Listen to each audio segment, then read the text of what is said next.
बागेश्वर धाम बाबा जी ने सामाजिक समरसता को लेकर के एक अच्छा संकल्प लिया और भगवान के धाम, भगवान गोपाल कृष्ण के धाम तक आने का निर्णय ये अपने आप में हम सबके। बागेश्वर महाराज की सनातन हिंदू पदयात्रा का 10 दिवसीय पदयात्रा बांके बिहारी के मिलन के साथ विश्राम हुई है। बागेश्वर महाराज ने कहा कि तन की यात्रा विश्राम हुई है, मन के विचारों की यात्रा जारी रहेगी। आगे की पूरी खबर को देखने के लिए चैनल को सब्सक्राइब व फॉलो अवश्य कर लीजिए ताकि आपको मिलती रहे बुंदेलखंड की सारी खबरों की जानकारी।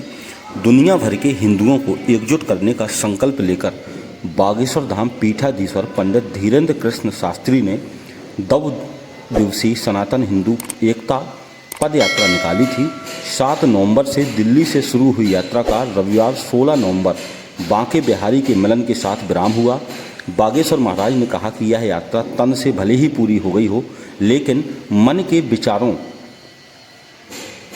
की यात्रा जारी रहनी चाहिए। पदयात्रा में सभी लोग इसलिए साथ चले ताकि संतति और संपत्ति बची रहे।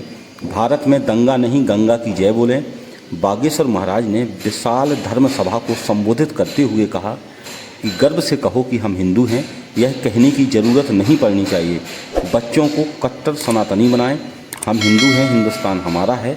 यात्रा ने विरोधियों के मुंह पर जोरदार तमाचा मारा है। यात्रा एकता और समर्पण का संदेश देने में सफल हुई है। महाराज श्री बागेश्वर धाम ने कहा कि ना तो हमें हिंदू हृदय सम्राट बनना है और ना ही हमें किसी पार्टी को बनाकर राजनीति करना है।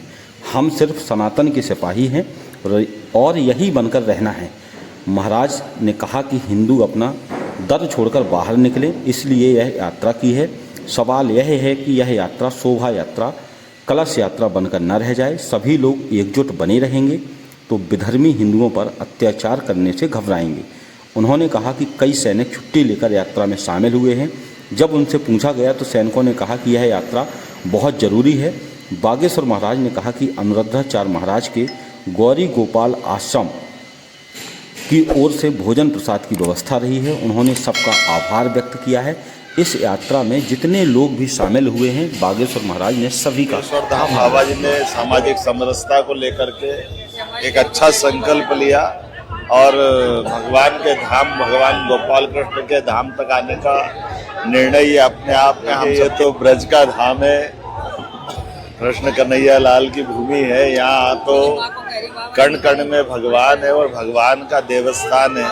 क्या सड़क, क्या मकान, सब कुछ महान हम सब के लिए उत्साहवर्धक भी है।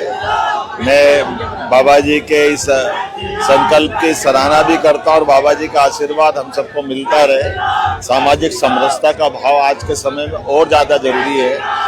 यशस्वी प्रधानमंत्री के नेतृत्व में जब सबका साथ सबका विकास की बात करते हैं तो ये बोलने से नहीं, करके दिखाने की जरूरत है। सड़क पे बैठ के भोजन का भी आनंद लिया, सबके साथ मिलने का भी और बाबा जी से आशीर्वाद लेने का, और ये जो भगवान कृष्ण के धाम मथुरा पहुंचने का निर्णय जो हुआ है, जब भगवान राम अयोध्या में मुस्कुरा रहे हैं, भगवान चाहेंगे तो गोपाल कृष्ण भी बहुत अच्छे से मुस्कुराएंगे।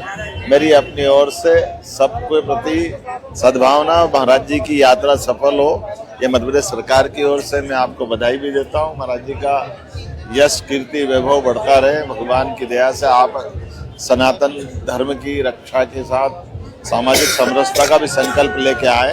बाबा महाकाल उनको सफल करे, उनको यश दे। अपने क्षेत्र की अन्य खबरों को देखने के लिए चैनल को सब्सक्राइब, लाइक जरूर करें।